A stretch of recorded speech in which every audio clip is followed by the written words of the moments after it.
Vivre un culte sur les réseaux sociaux n'est pas la meilleure manière de développer l'aspect communautaire de ces cultes. Ce n'est pas non plus la meilleure manière d'inviter les gens à sortir de chez eux pour aller à la rencontre des autres. Mais cela a quand même quelques avantages. Cela nous permet par exemple de le vivre avec 3 pasteurs sans dépouiller leur paroisse pour un dimanche. Cela nous permet aussi de vivre le même culte de Saint-Hippolyte jusqu'à Bagarre, en passant par Lédignan, Lézan, Massiargat-Huesch, Tornac et j'en passe.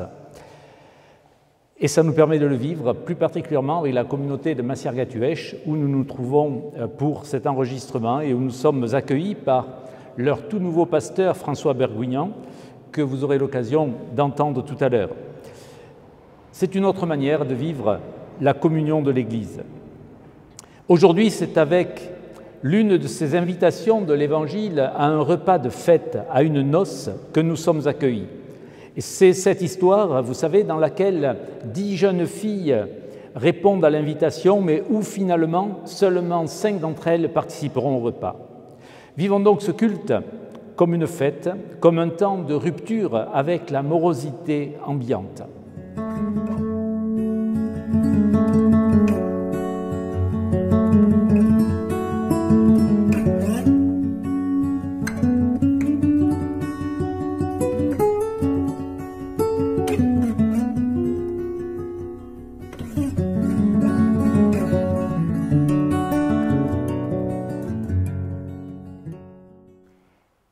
Béni sois-tu, Seigneur notre Dieu.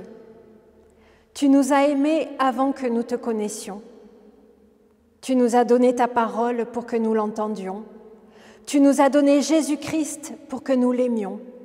Tu nous as donné ta promesse pour que nous espérions. Béni sois-tu, Seigneur notre Dieu. Tu nous as fait sortir de l'impasse où nous étions. Tu nous as donné ta parole pour nous diriger. Tu nous as donné Jésus-Christ pour nous guider.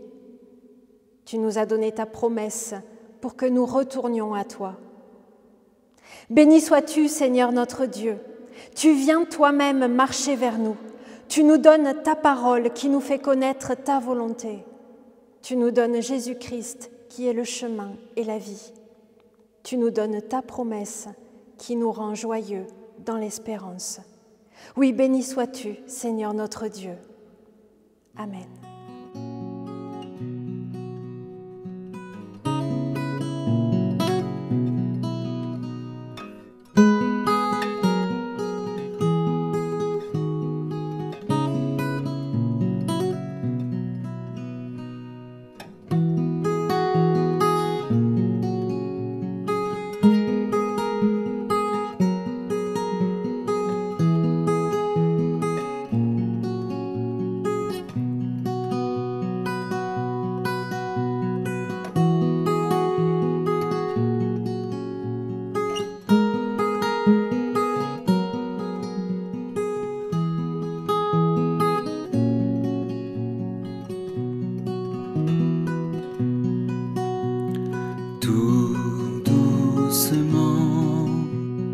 Près des eaux paisibles, ton amour attire mon cœur et tout devient possible.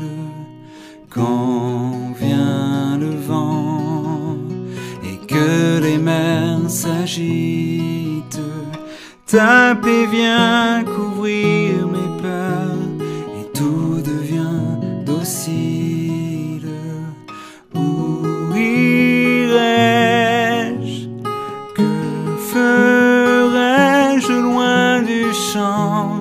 De ta tendre voix, où irai-je? Que ferai-je loin du chant de ta tendre voix? Tombe la nuit au bout de ma route, tu m'accueilles auprès de toi et tout devient lumière. Où irai-je?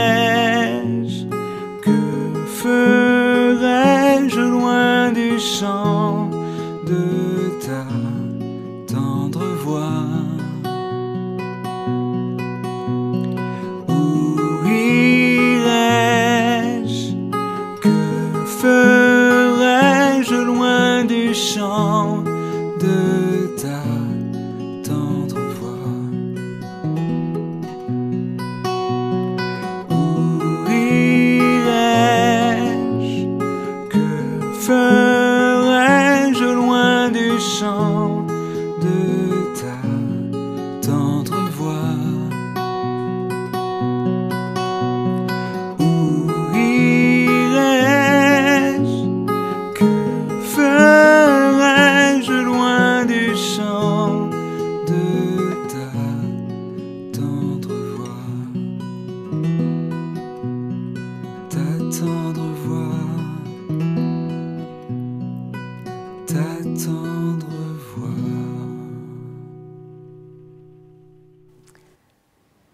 Je crois en Dieu.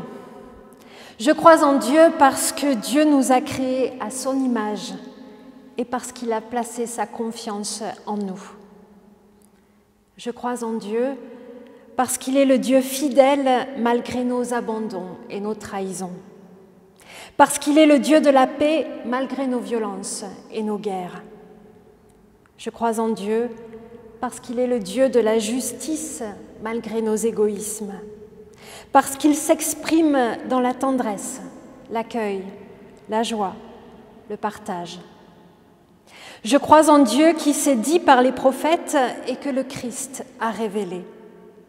Je crois en ce Dieu d'amour qui me parle d'un royaume de fraternité riche de diversité, d'émotions, d'espérance et de liberté qui communique son esprit. Je crois en Dieu, fort de sa faiblesse, proche du monde, qui nous accompagne dans nos peines et nous appelle à la vie. Je crois en Dieu, à son message dans l'Écriture, à son action dans notre monde, au signe de sa présence. Amen.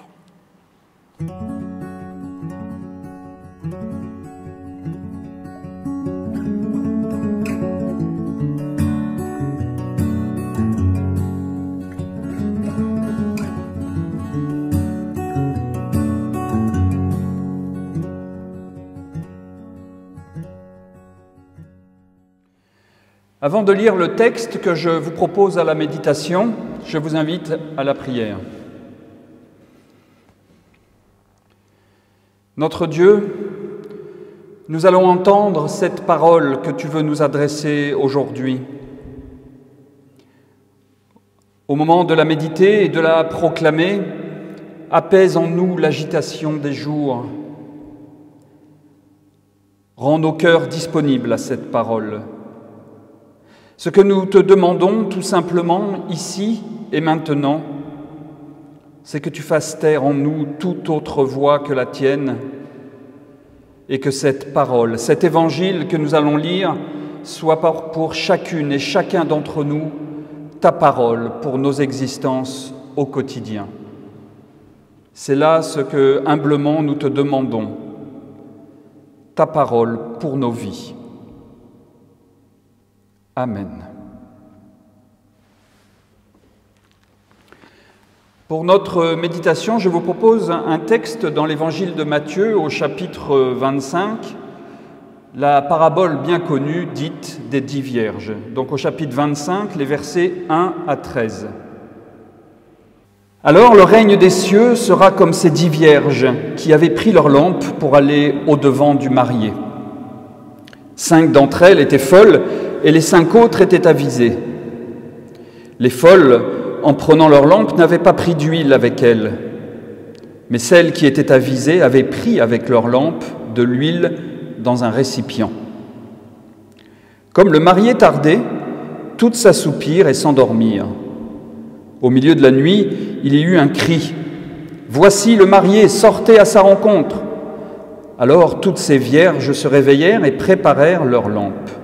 Les folles dirent à celles qui étaient avisées « Donnez-nous de votre huile, nos lampes s'éteignent. » Celles qui étaient avisées répondirent « Il n'y en aura jamais assez pour nous et pour vous. Allez plutôt vous en acheter chez ceux qui en vendent. » Pendant qu'elles allaient en acheter, le marié arriva. Celles qui étaient prêtes entrèrent avec lui dans la salle des noces et la porte fut fermée. Plus tard, les autres vierges arrivèrent aussi et dirent « Seigneur, Seigneur, ouvre-nous » Mais il répondit « Amen, je vous le dis, je ne vous connais pas. Veillez donc, puisque vous ne connaissez ni le jour, ni l'heure. » Seigneur, ta parole est vérité. Sanctifie-nous par ta vérité.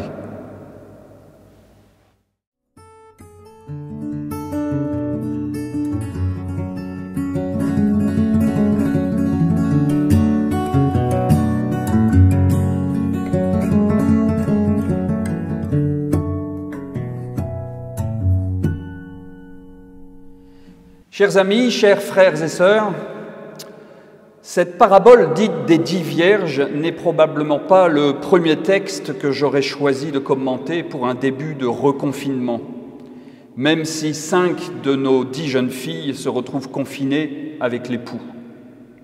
Encore moins si j'avais dû choisir un texte pour parler d'espérance, de paix et d'amour ou de tolérance pendant une période de crise sanitaire. Avouez qu'au premier abord, ce texte donne une drôle d'idée de la fraternité chrétienne et de l'entraide. Comment pouvons-nous accepter cette idée que dans un groupe, dans une communauté, dans une famille, il puisse y avoir des chanceux et des malchanceux, celles et ceux qui sont choisis et celles et ceux qui ne le sont pas et qui restent à la porte ? Il aurait juste fallu qu'ici quelques jeunes femmes avisées partagent un peu de leur huile ou tout simplement de la lumière de leur lampe. Et les jeunes femmes insensées, je préfère cette traduction à jeunes femmes folles, ces jeunes femmes insensées auraient pu entrer avec les autres à l'arrivée de l'époux et tout se serait bien terminé. Et à la fin de la parabole, où est l'accueil inconditionnel des plus petits et des plus faibles lorsque nos 5 jeunes filles insensées frappent à la porte pour entrer et que l'époux refuse de leur ouvrir sous prétexte qu'il ne les connaît pas? Nous sommes en apparence très très loin des béatitudes, quelques chapitres plus haut, qui affirment « Bienheureux les pauvres en esprit, car le royaume des cieux est à eux ». Cette parabole, à la première lecture, semble plutôt montrer le contraire. Mais est-ce réellement ce que la parabole tente de nous dire aujourd'hui?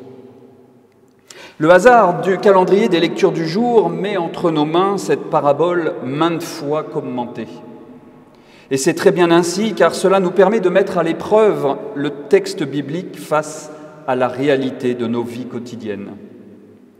Car c'est bien de cela qu'il s'agit, mettre à l'épreuve au cœur de nos vies, je dirais même plus, il faudrait ressusciter un texte, le réanimer, pour le sentir vivre éternellement au cœur de nos vies inquiètes et tourmentées. Confronter le texte à nos questions actuelles et se laisser déplacer, voire se laisser bousculer, se laisser renverser par une possible lecture. À quoi cela servirait d'avoir un texte qui n'aurait plus rien à nous dire ou qui nous caresserait dans le sens du poil pour nous faire plaisir et qui nous ferait perdre notre vigilance en nous endormant? Alors, en le lisant à travers le prisme de la situation sanitaire actuelle, il y a finalement plusieurs éléments qui me sont apparus pertinents. D'abord, il me semble important de rappeler que cette parabole arrive à la suite du chapitre 24 qui annonce des temps terribles, des destructions, des persécutions.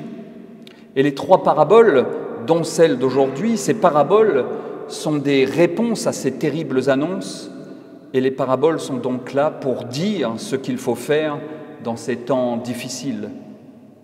Nous voyons déjà que le contexte littéraire n'est pas si éloigné que ça de notre contexte de vie actuel. Et je voudrais maintenant m'interroger sur certains détails du texte, et notamment ce que signifie ici le royaume des cieux. Et nous nous demanderons ensuite à quelles conditions le royaume des cieux peut-il advenir dans notre situation de crise. À la lecture de cette parabole, je comprends que le royaume des cieux, c'est quand on se met en route, en recherche, tous ensemble, en groupe, avec la diversité des êtres humains que nous sommes, quel que soit notre niveau de connaissance, notre niveau d'intelligence, notre niveau de savoir, quelle que soit la pratique de notre foi finalement. C'est à mon avis le sens du verset 1 qui précise que le royaume des cieux n'est pas semblable seulement à 10 jeunes filles, 5 jeunes filles avisées et 5 autres insensées, mais le royaume est semblable à ce groupe de 10 jeunes filles qui ont pris leur lampe et qui se mettent en marche et qui partent à la rencontre de l'époux. C'est ça le royaume des cieux. Le royaume des cieux, c'est être en attente d'une rencontre qui réanimera nos vies. C'est désirer cette rencontre du fond de notre cœur et c'est se mettre en mouvement pour aller à la recherche de cette rencontre. C'est la mise en mouvement qui rend le royaume des cieux possible. C'est une foi dynamique et vivante qui rend possible l'impossible. Comme ces jeunes filles, certains d'entre nous avons de quoi éclairer notre chemin. D'autres ont pris leur lampe, mais ont oublié l'huile, par négligence ou par méconnaissance peut-être, mais ce n'est pas grave, puisque nous sommes ensemble, nous sommes groupés pour nous éclairer mutuellement et surveiller ensemble l'arrivée de Dieu dans nos vies. Ce qui compte, c'est d'être là, et d'être là ensemble, soudés, se supporter, s'entraider et veiller ensemble. Et c'est aussi désirer ensemble. Et chacun a la capacité, là où il se trouve dans son cheminement de foi, chacun a le droit à cette rencontre avec l'époux, à condition d'être patient. Parce qu'il s'agit bien ici de patienter et d'attendre la venue de l'époux, d'être là et de veiller. Et si le texte dit que l'époux tarde à venir, est-ce réellement lui qui est en retard, ou n'est-ce pas plutôt l'impatience des jeunes filles qui leur fait penser que l'époux est en retard? Combien de fois nous sommes-nous demandé ce que fait Dieu lorsque nous traversons une épreuve, ou quand le chaos s'installe ici ou là? Combien de fois nous sommes-nous endormis, nous aussi, ne voyant pas cette rencontre avec Dieu arriver, parce que nous n'avons pas eu le courage de rester éveillés et de persévérer dans l'épreuve. Rappelez-vous, dans l'épître de Jacques que nous avons exploré tout au long du mois de septembre, je cite « L'épreuve de notre foi produit l'endurance qui accomplira son œuvre pour que nous soyons accomplis et parfaits à tous égards. » Ces 10 jeunes filles n'ont pas su éprouver cette foi dans l'attente de l'époux. Et la rencontre ne s'est pas faite pour une partie d'entre elles. Ce qui a mis à mal l'objectif de leur entreprise commune, qui était l'avènement du royaume des cieux. Nous pouvons même nous demander si la rencontre a réellement eu lieu pour celles qui sont rentrées avec l'époux. Rencontrer Dieu, est-ce aller s'enfermer avec lui dans une maison pour se l'approprier? La vraie rencontre de Dieu se fait dans nos vies, lorsque l'on se met en marche vers un ailleurs, vers un autre, comme l'ont fait les 5 insensés. Et c'est bien l'attente de l'époux qui rend impatiente ces jeunes filles, qui fait basculer l'intrigue de notre récit. Ça se déroule comme dans nos vies de croyants, dans nos vies de chrétiens. Tant que tout va bien dans nos églises, dans nos assemblées, nous prions, nous observons les églises voisines sans trop désirer nous mélanger.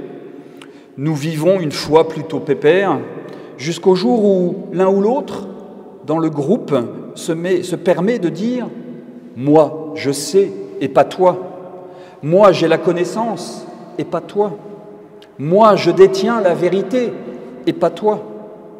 Fais comme ceci, fais comme cela pour être plus proche de Dieu ou rencontrer le Christ dans ta vie. » Quand je considère l'autre qui pratique sa foi différemment comme moins juste ou quand je considère l'autre qu'il est moins dans la vérité, à ce moment-là, je crée de la division et j'empêche le royaume de Dieu d'advenir.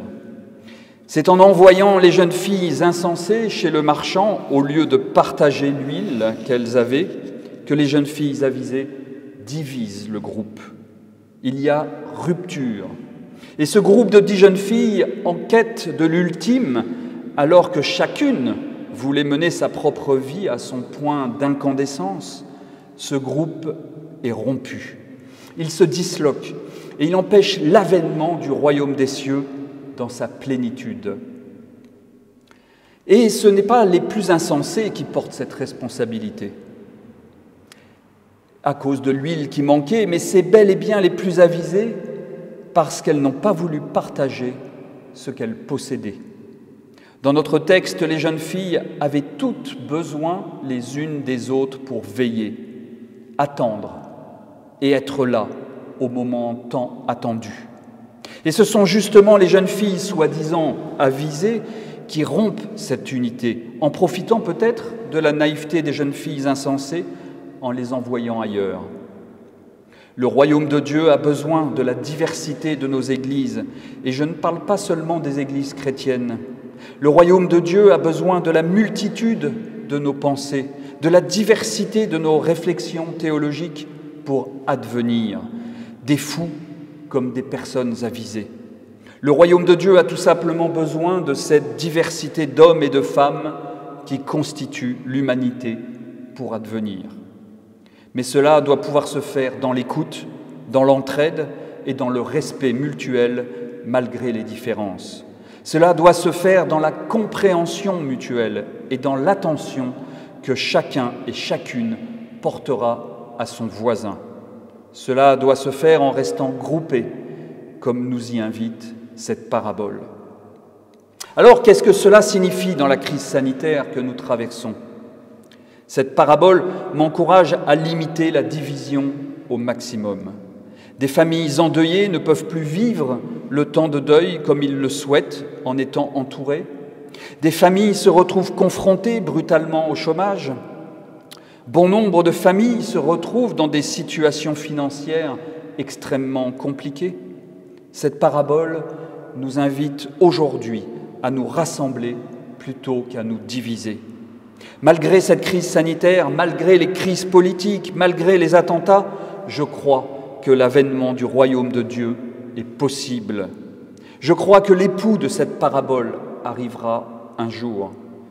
Mais pour que la rencontre ait lieu, restons éveillés, soudés, restons tous ensemble, groupés, et nous serons là à l'arrivée de l'époux. Le sommeil dont il est question ici n'est pas ce sommeil biologique dont nous avons besoin chaque jour, évidemment, mais c'est l'endormissement de la foi dont il s'agit. C'est l'endormissement de notre espérance, et c'est bien l'extinction du désir de la rencontre de Dieu qui nous guette à cause des préoccupations actuelles. Parce qu'à force de se demander quelle est la décision que je prendrai à la place d'un président ou quelle est la décision que je prendrai à la place d'un conseil scientifique, on en oublie l'essentiel. Désirer la rencontre avec Dieu à chaque instant de ma vie. Parce que c'est lui et lui seul qui m'aidera à traverser cette épreuve.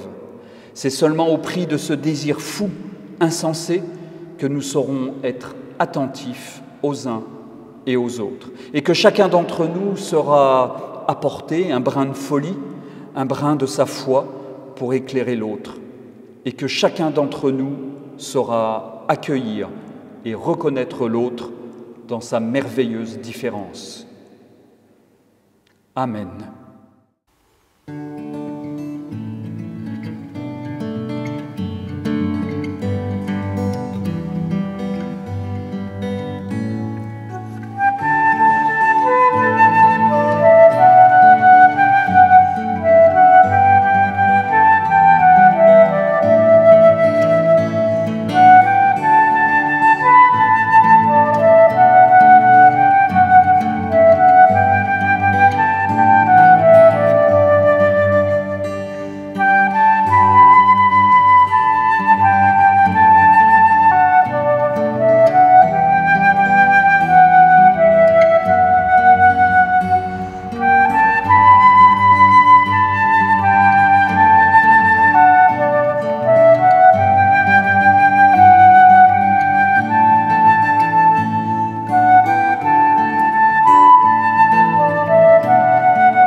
Seigneur, au cœur de tout ce qui déstabilise nos vies, tu nous offres la force de ta présence.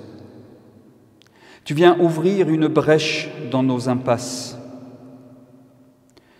Là où nous ne voyons toujours pas très bien le sens de ce qui nous arrive, tu nous dis confiance, confiance en ma main aimante qui vous guide au sein de l'obscurité. Apprends-nous à discerner dans les événements joyeux ou difficiles, dans les événements heureux ou troublants, le chemin de vie que tu traces pour nous et pour notre monde. Donne-nous d'accueillir dans l'ordinaire de nos jours ce qui fait surprise et oriente parfois différemment nos attentes et le cours de nos vies. En ces temps si troublés qui nous font craindre pour notre avenir, apprends-nous à veiller groupés. Apprends-nous à accueillir l'inattendu, non comme une menace, mais comme une chance pour grandir et aller de l'avant dans l'aventure de la foi. Enfants d'un même Père, les uns avec les autres et les uns pour les autres, nous osons dire « Notre Père qui es aux cieux, que ton nom soit sanctifié, que ton règne vienne, que ta volonté soit faite sur la terre comme au ciel. Donne-nous aujourd'hui notre pain de ce jour. Pardonne-nous nos offenses, comme nous pardonnons aussi à ceux qui nous ont offensés. Ne nous laisse pas entrer en tentation, mais délivre-nous du mal, car c'est à toi qu'appartiennent le règne, la puissance et la gloire au siècle des siècles. Amen. Que le Seigneur vous bénisse et vous garde. Que le Seigneur fasse pour vous rayonner son visage et vous fasse grâce. Que le Seigneur vous découvre sa face et vous donne sa paix. Amen.